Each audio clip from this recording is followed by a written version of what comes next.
আত্মীয় স্বজনদের মাঝে অথবা নিজেদের কাছের কোনো মানুষ যখন দেশের বাহিরে যায়, মানে আমেরিকার বাহিরে যায়, ডেফিনেটলি আপনার জন্য কিছু না কিছু তো নিয়েই আসবে। আসসালামু আলাইকুম সবাইকে। তো আমার চাচা শ্বশুরের পুরো পরিবার সাথে আমার ননদেরাও সবাই মিলে উমরা করে আসছেন। আলহামদুলিল্লাহ, আল্লাহ যেন সবার উমরা কবুল করে নেন। আজকে আপনাদের সাথে শেয়ার করতেছি তারা আমাদের জন্য কি কি নিয়ে আসলেন। এই ব্যাগটা ছিল আমার চাচা শ্বশুরের পরিবারের পক্ষ থেকে। প্রথমেই যেটা আমি কালো বোরকা খুলছিলাম ওটা হচ্ছে আমার মেয়ের।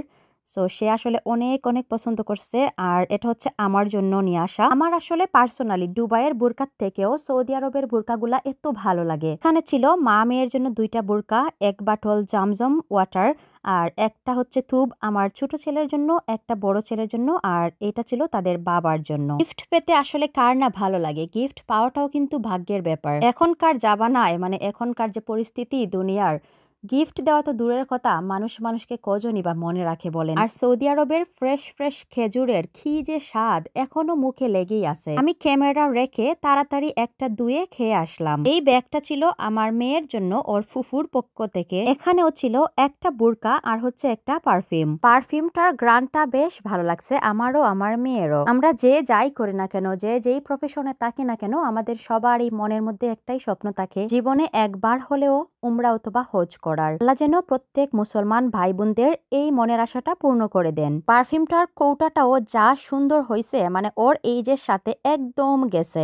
সেম একই রকম একটা কালো বোরকা আমি যখন সৌদি আরবে গেছিলাম আমিও নিয়ে আসছিলাম, যেটা আমার মেয়ে সব সময় স্কুলে যাওয়া আসাতে পরে। এই টাইপের বোরকাগুলা সেও অনেক লাইক করে। আর সেকেন্ড ব্যাগে ছিল আমাদের জন্য কিছু গিফট। সবাই দেখা যায় উমরা করে আসার পরে একটা জায়নামাজ, একটা তাসবিহ, একটু জমজম ওয়াটার, কিছু খেজুর, এরকম কিছু গিফট করেন। আমার গড়ে কিন্তু ওই সব দিয়ে ভর্তি ছিল, যেহেতু আমি জাস্ট 1 বছর আগে করে আসছি। তো আলহামদুলিল্লাহ সবাই এত সুন্দর সুন্দর গিফট আনছেন, সবকিছুই এত পছন্দ হয়েছে, আর সবকিছু হচ্ছে আমরা ইউজ করতে পারবো। এটাও একটা পারফিউম সুলতান ব্র্যান্ডের আমার হাজবেন্ডের জন্য, আমার ননদের পক্ষ থেকে। ও আমার জন্য একটা, ওর ভাইয়ের জন্য একটা, আর আমার মেয়ের জন্য একটা। তিনজনের জন্য 3টা পারফিউম আনছে। তিনোটার ঘ্রাণই বেশ ভালো ছিল। থ্যাংক ইউ ওকে এত কষ্ট করে করে এত সুন্দর সুন্দর গিফট চুজ করে আনার জন্য। রিসেন্টলি যেহেতু আমি বিজনেসও করতেছি, আর সৌদি আরবের বুরকার যে মেটেরিয়ালগুলা আমার কাছে এত বেশি ভালো লাগে, এত সফট থাকে।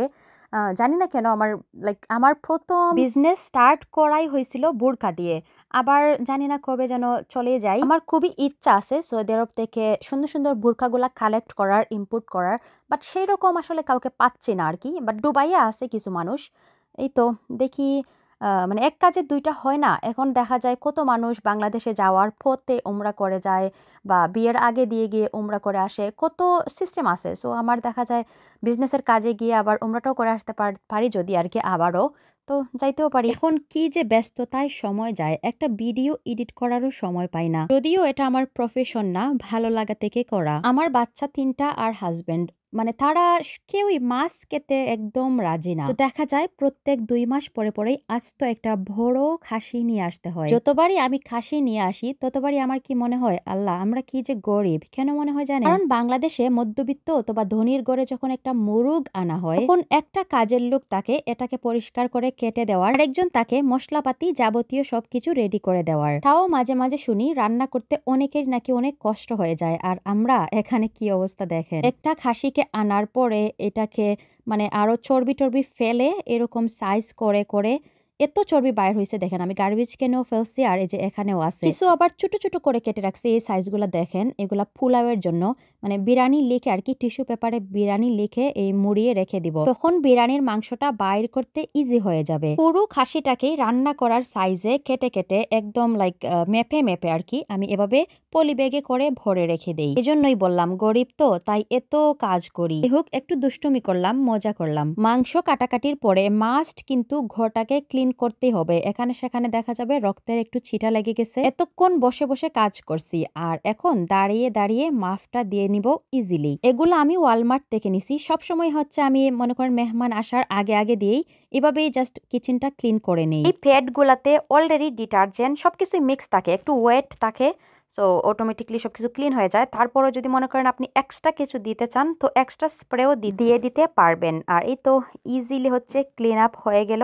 আর thank you so much for watching my blog today. একদম লাস্টে দিয়ে দেখতে পারবেন একদম ছোট ছোট চুল যদিও থাকে ফ্লোরে, সেগুলা পর্যন্ত এটা একেবারেই সুন্দর করে ক্লিন করে ফেলে। আর মাংসটা আমি নিয়ে আসি as always eastern market Berry and son থেকে। ওখানে হোলসেলে পেয়ে যাবেন, গুগল যদি করেন বেরি এন্ড সন তাহলে অ্যাড্রেসটাও পেয়ে যাবেন। থ্যাংক ইউ এগেইন, ভালো থাকেন, আল্লাহ হাফিজ।